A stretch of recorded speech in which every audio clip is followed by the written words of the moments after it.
নমস্কাৰ সকলোকে মই পূৰ্ণিমা মোৰ অন্য এটি ৰেচিপি ভিডিঅ'লৈ পুনৰবাৰ স্বাগতম জনাইছোঁ। আজি মই বনাব গৈ আছোঁ গাহৰি মাংস আৰু নৰসিংহৰ ড্ৰাই ফ্ৰাই। তেতিয়াহ'লে বলক দেৰি নকৰি ৰেচিপিটো আৰম্ভ কৰোঁ।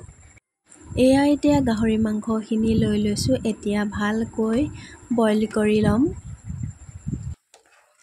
আৰু এইফালে মছলাখিনি যোগাৰ কৰি লৈছোঁ।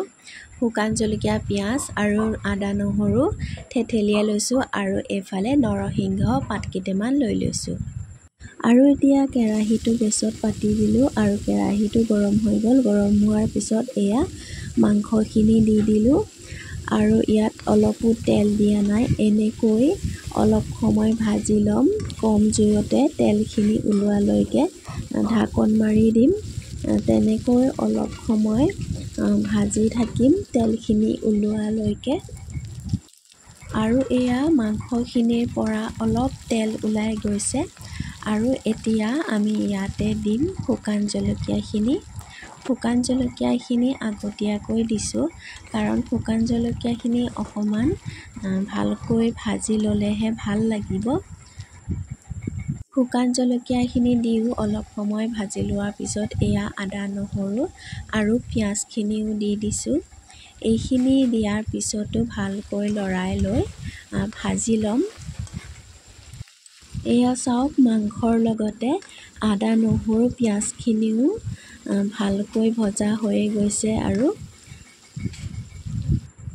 ভাজি লোৱা হৈ গ'ল। আৰু এতিয়া দিম ইয়াতে নিমখ, হালধি আৰু ৰেড চিলি।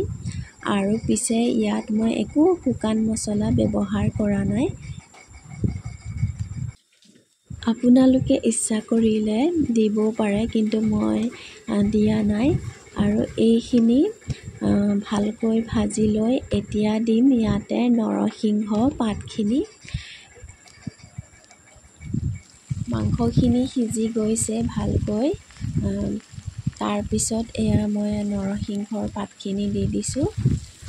মাংসখিনিতো হ'লেই কিন্তু আৰু অলপ সময় ভাজিম নৰসিংহৰ পাতখিনি ধুনীয়া কৰকৰীয়া হোৱালৈকে। আৰু এয়া হৈ গ'ল মাংস। গেছটো বন্ধ কৰি দিলোঁ আৰু এতিয়া ইয়াতে দিছোঁ ধনিয়া পাত। আৰু এয়া এতিয়া আমাৰ মাংস হৈ গ'ল ভাজা খাবৰ কাৰণে। পিছে কাৰ কাৰ লোভ লাগিছে বাৰু জনাবচোন। পিছে খাওঁ খাওঁতো লাগিছে বাৰু নিশ্চয় নহয় জানো। আৰু এনেকৈয়ে খাই চাব নৰসিংহৰ লগত খুবেই ভাল হয় খাবৰ কাৰণে। তেন্তে আজিলৈ আহিছোঁ। আকৌ লগ পাম অন্য এটি ভিডিঅ'ৰ সৈতে।